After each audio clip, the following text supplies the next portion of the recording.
So I'm going home, and I'm churning this for weeks now. So I was so upset by this, I rang him up. I said, look, I'm so upset. He said, yeah, no, I understand that, and I said, so I explained the whole thing about the waiting room and how there was one woman threatening to beat everybody up because she'd been waiting sort of an hour and a half. So it was that sort of, that sort of situation. And I said, I realised you were under a lot of stress that day, but, I'm not happy about this. So he said, okay, I'll refer you. So I got this letter through, and he said, okay, you'll go and see some of the top team.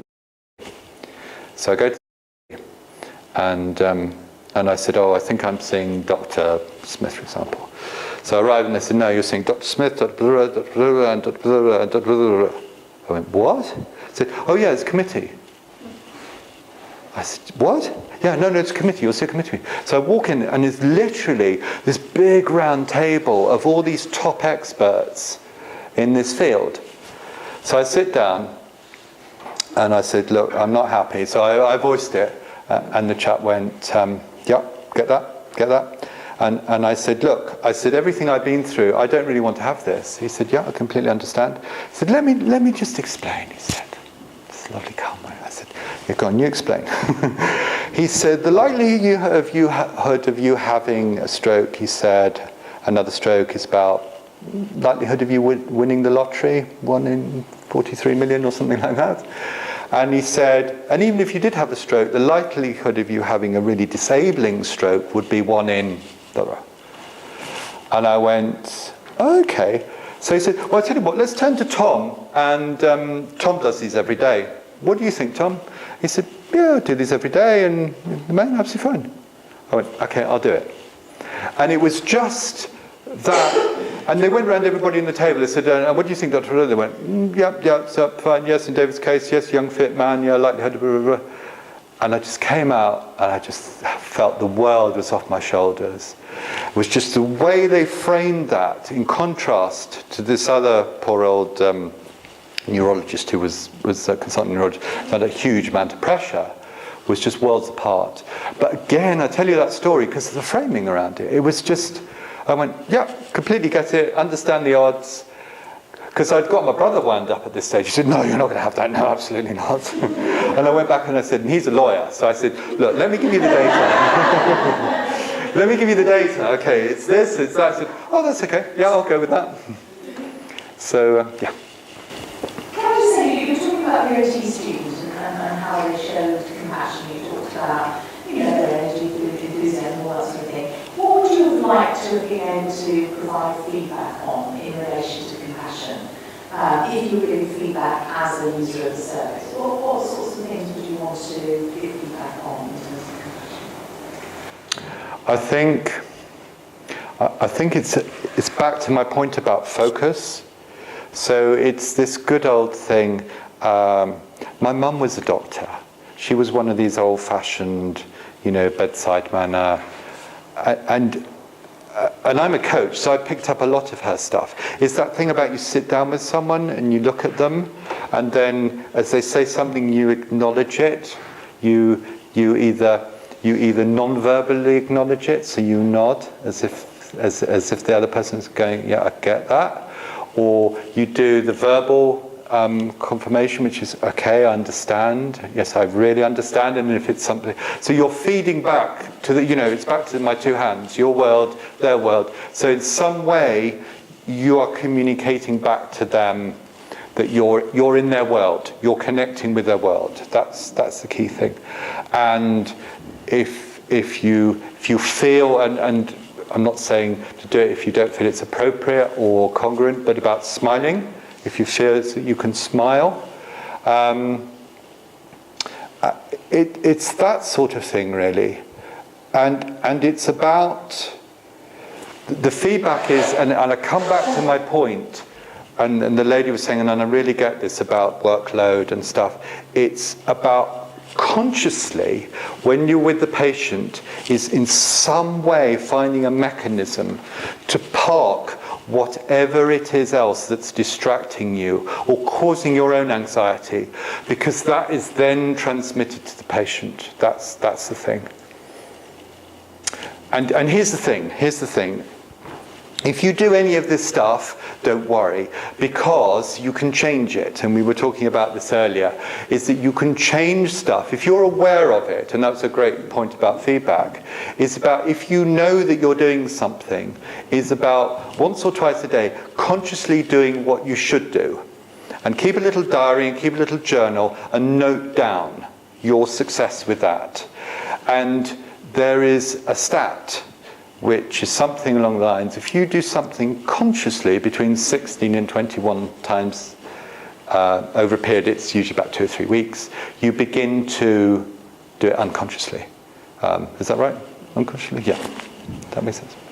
Yes? Can I say to you, I think that you're talking from somebody who's probably had quite a few years understanding coaching, mentoring, some sort of verbal skills. Yeah. One of the things that I struggle with, obviously I'm head of program, and I do constantly struggle with how to frame a set of skills that will give students and therefore practitioners the confidence and competence to manage those actually quite difficult communication situations with clients who may not be maybe as open as you were, or even just everybody.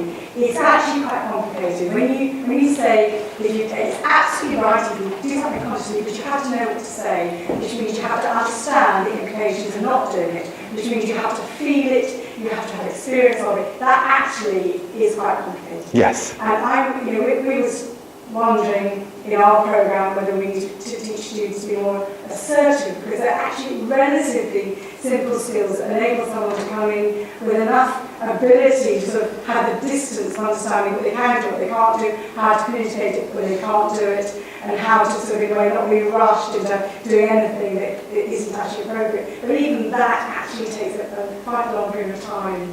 And that's the dilemma that I've got. And of course, teaching someone to be with you in the time of the consultation, I think, is absolutely, that really is a must. But they're quite complex communication skills that actually aren't as simple. No, I'm not suggesting they're simple in any way, which is why I'm saying the likes of Rita just amaze me. But what I would say, and again we talked about this, is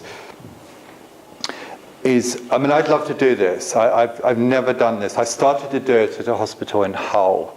I started to work on a program and the funding was cut with a group of outstanding physiotherapists. And I wanted to do what's called a modelling project, which is literally shadow them and to watch what they're doing at a below conscious level, and then interview them to try and understand, try and get this down to a conscious level, what they're doing. So when stuff doesn't work, what do you do, and what do you say, and what do you run in your head, and what's your belief at that moment when it doesn't work. And we only got so far, but I'd love to do that again. But I was thinking about this practically, because that's quite a big project, is this good old thing about budding and shadowing. So in your school, in your various disciplines, if you can find an outstanding Rita, a Gail, a Jeanette, and have access to them so your students can shadow them. Or if they're in a unit and you can identify a Rita or you can identify a Gail and they can buddy up, or at least, once a month. It's a bit like watching the greatest champion in tennis or football. If you go and we're back to childlike simplicity. How do we learn? We follow what our parents do, or we don't do what our parents do, but they're our models, and as we grow up, we adopt their beliefs, their behaviours, and so on. And I think that if that in some way could be tapped into, I think that would be immensely powerful. Because you've got the model of excellence. I'm not saying that we have to go down to granularity, but there's a lovely exercise I do with stroke nurses, is when I'm giving small talks, I say, look, I want you to get a sense of what someone else's world is like. And I get them following each other around the building. So you know this good old thing that you understand someone's world when you walk in their shoes. So they did that. They followed each other around the building and then they swapped over. And they got incredible insights, because when you assume someone else's physiology, you begin to then get a sense of what their world is. And I think that if students or people are learning, looking to improve, can walk in the shoes of really great physiotherapists, occupational therapists, paramedics, whichever discipline it is, then I think a lot at a below conscious level can be picked up. The other thing, which, to answer your point, which I think is a very good one, because there's lots of stuff going on and it's very complex, is do you remember how complex it was when you started to drive? Yes. So it's the same sort of thing. When you're learning to drive, it's like, oh my goodness, do I look in the mirror? Do I put my foot? It's a bit like that. I would take that analogy. So it's about taking one of these things. You know, is it nodal, just nodding to nod in the right, and literally taking down the building blocks of what empathy is, and getting them to just work on that one thing for a week or 10 days. And just noticing what effect that has on the patient. And then take another thing in terms of language, and then noticing, the big thing I would say work on is noticing how they walk into the room. That for me was the huge, big thing. Does that help you? Yeah. I've just written a dissertation on the ward atmosphere and how it affects the patient's well-being. And I'm really sorry that you weren't there in the beginning, because this would be really useful. Sorry, say again. That sounds a wonderful thing. You've just written a dissertation on the ward atmosphere and how it affects the patient's well-being. Oh, wow, okay. I'm really interested in how it affects their physiological well-being, but I couldn't get to that because it's really intricate, that detail. I couldn't find the statistic. But I was wondering, from a personal level, what you've experienced, how did you, because obviously you've had 100% successful recovery, and I was wondering how, obviously the positive side from all the healthcare professionals has really influenced that. And I was wondering how much you think it affected your recovery. Well, the actual mood in the ward. Yeah. Well, it's a difficult question for me, because I was spoiled. I was given my own room, so I was actually off the ward. But I guess there was a kind of mini ward created in my room because the nurses, common room was nearby, so they would drop in and chat and everything. Made a huge difference. I think it made a huge difference. I think if I was in a ward where it was, the atmosphere was like the keyhole surgery staff, I think I could have got really very depressed. Yeah, a huge difference. And just to answer your point, on that note, my older daughter, and again we were talking about this, my older daughter loves to sing. And we popped into the stroke ward just before Christmas, and Rita said, look, Hannah, why don't you bring some friends and come and sing on Christmas Eve? So she brought 3 friends in, and they practiced all these carols, and they came into the ward, and the ward just erupted. It was just such a beautiful atmosphere. And what was very interesting was that we had permission to go into the side rooms where some of the patients had really had awful strokes. And there was one man who had almost lost all his sight, and he was very, very down, and initially didn't want to have anything to do with it. And they were singing Silent Night, and he actually started to sing along. So I think that's a kind of lovely example of improving, elevating the mood. I mean, there's good atmosphere there anyway, but I just think that was, yeah. Is that helpful? Yeah. Conscious of the fact that it's nearly 4 o'clock. Oh, is it? Okay. Do you want to do a few minutes just on the other section that you wanted to talk about? I do, yes. Where's my bag? Is it the back? It's here. Oh, is it? Oh, great. Okay. What I want to do is just a few minutes. I want to talk to you about. I won't have time to read, but that was my journal. And that was my diary. And it's a bit like Mary Poppins bag, isn't it? Right, so can I ask you to do me a huge favour? Could you give everybody one of those? And if I can just take the top one so I can remember my own steps. When I distilled this diary and journal, I discovered that there were 7 distinct steps that helped me deal with the paralysis and to support and drive my recovery. And what I'd be really, really interested in is for you to take this away. I was lucky enough to get the website strokerecovery.co.uk, so that's an easy thing to remember. And if you have any insights about how you think this can apply to other areas of setback that you're working with, I would be delighted for your feedback. The other thing I wanted to say was that if I was a patient again, what were the things that really, really helped me? One was keeping the diary and the journal, because what it enabled me to do was to focus on good stuff. And there's a thing, and I don't know whether this is just made up, there's a thing, what's it called, the reticular activating system. Something about if I say blue, your brain goes blue, blue, blue, blue, and if I say red, your brain looks for all the red. Yes? So in the same way, if you focus on good stuff, you get good stuff back. Yeah, your brain then begins to look for more good stuff. So from a patient point of view, from a recovery point of view, that if a patient can get into the habit of focusing on good stuff, then it's a major, major help and support, especially if you're trying to get them to do physiotherapy and occupational therapy and all that, to engage with you.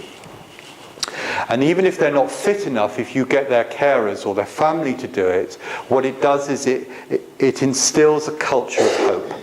And I think if the biggest thing that helped me get better was that everybody around me believed I could get better. Everybody around me believed I could get better. And that was the gift, if you like. Can I just ask you? Yes. Because of that hope, obviously you have made an excellent recovery. Had you not, would you have been more devastated than if people had maybe given you more caution? Sorry, I don't quite understand the question. Because you have made such a recovery, and you were given hope all along that you would. Right, okay. If the medical professionals had been slightly more cautious Right. about the recovery that was expected. Right. Oh, sorry, because of the hope that they gave you. Yes. You expected to achieve a certain degree of recovery. Yes. Had you not physically reached that, Yes. because of that hope, would you not have been more devastated and disappointed by where you had reached? That's a great question. I ran 2 levels, really. One was, so when I first had it, I just saw myself, if I could have a life afterwards. So I had 2 frames, really. One was living in a wheelchair with just my good hand and good hand, but carrying on and having a life. And part of me was grateful for that I was still alive. And then the other bit was, once I felt it was possible to get better, was running the strongest film and vision I've ever run in my life, which is at the forefront of my head about being a better man, walking again back. And I had that, I ran that every day of every second of every. So would I be more devastated? I can't honestly answer that, because to me it wasn't that either way I was going to recover. Does that make sense? I was going to have a life afterwards. I honestly can't answer that question. I think sometimes as clinicians we are advised to maybe not give people what might turn out to be false. No, I get that completely. No, I get that. Yes. Yeah, no, I completely get that. Well, actually, are you doing them a disservice? Yeah. They don't strive so hard. Yes, no, I completely get that. Does their hope carry them that little bit further? Yeah. Than otherwise would it? Yeah, no, I completely get that, yeah. Can I just move on from that? Because Of course. on your website, Yes. you talk about this dream that you had about walking. Yes. And then that happened 4 days later. Yeah, it's Do you amazing. think that all sounds a bit far-fetched, but do you think that was because of your positive outlook? What do you I'm going to challenge you on this. How many of you in the room have wanted something really so badly, you've had in your head you're going to get it and get it? Right. That's what I'm talking about. Is when you set your heart on something, you want it, and we all process differently. You will create something in your body and your mind and your whole being that drives you to get that something. Yep. So in a way, it could be valuable for our patients to have this other angle of Absolutely. Yeah. stuff. Yeah.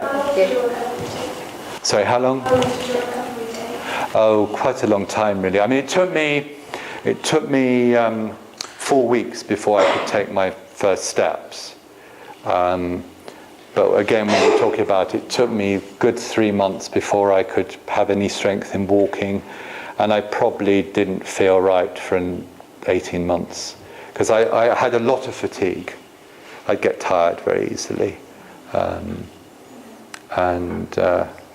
that I found really difficult. So although physically I just would get tired very easily, it took a long time for that fatigue to go. But they said it was one of the best recoveries they'd ever seen in terms of, getting movement back. So thank you very, very much. You've been a wonderful audience. Very great pleasure. Thank you.